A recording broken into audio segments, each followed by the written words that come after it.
Bom dia, senhores. Então vamos lá. Vamos tentar, de alguma forma, estar passando esse exercício para vocês aí. Estamos no material do ângulo, no livro 2, na página 495, e resolver o exercício 2. Olha só que bacana. Ele fala o seguinte: utilizando a hipótese da questão 1, determine para o ponto no qual a latitude é 60 graus. Vamos relembrar a questão 1. Ele fala da Terra, a gente considerando ela como esférica, pede para considerar o π valendo 3. Ele fala que o raio dessa esfera, que é a Terra, é para considerar como 6.400 quilômetros, certo? E aí faz algumas perguntas essas que ele vai fazer exatamente as mesmas no exercício 2. Só que no exercício 2 agora a diferença é que ele está querendo o seguinte: ele quer para um ponto com latitude 60 graus, ou seja, da linha do Equador, nós vamos subir um ângulo de 60 graus com relação à linha horizontal, que seria a linha do Equador para nós, certo? E aí, já no item A, ele pergunta o seguinte: qual o período para esse ponto? Senhores, todos nós sabemos que em qualquer lugar do planeta que você estiver, o dia dura 24 horas, certo? Então, ao mesmo tempo que um ponto aqui na linha do Equador, ele demora 24 horas para retornar a esse ponto, dar uma volta completa, um ponto com latitude 60 também demora 24 horas. Então, obviamente que o período, a resposta do item A é 24 horas. O item B, ele pede a frequência de rotação. E aí, essa frequência de rotação, nós sabemos que é o inverso do período, ou seja, a gente vai poder falar também, assim como no exercício 1, que essa frequência vale 1 sobre 24 horas, ok? O item C, ele quer que a gente determine a velocidade angular. A velocidade angular é aquele ômega, que uma das formas que nós temos de calcular é o 2πf.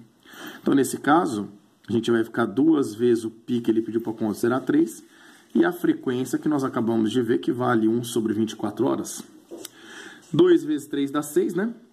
E aí, simplificando por 6 em cima e embaixo, 6 por 6 é 1, 24 por 6 é 4, então a gente chega a 1/4 de radianos por hora para o item C.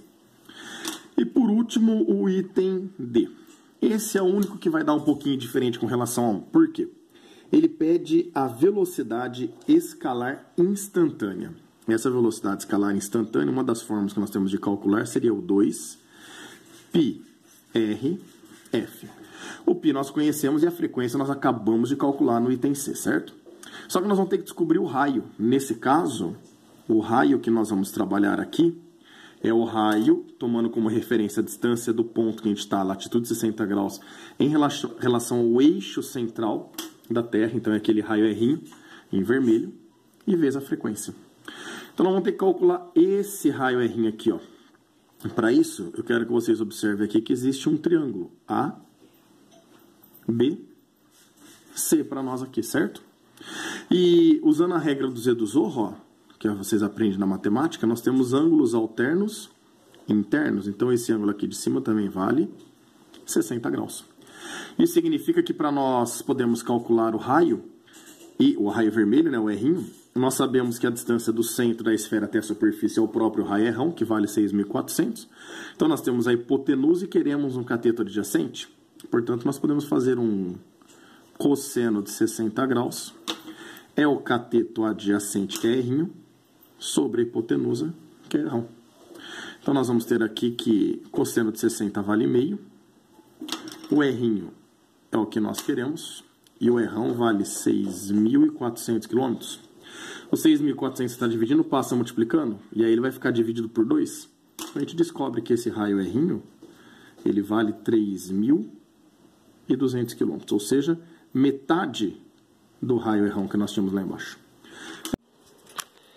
Então, voltando aqui na equação, nós vamos ter que a velocidade é 2 vezes o π, vezes o π valendo 3, né? Vezes o raio que nós calculamos agora, 3.200 km, e vezes a frequência, que é de 1 sobre 24 horas, que nós vimos lá no item B.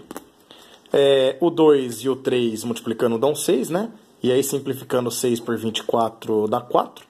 E 3.200 dividido por 4, a gente chega que a velocidade nesse ponto é de 800 km por hora. Fechou? Um grande abraço.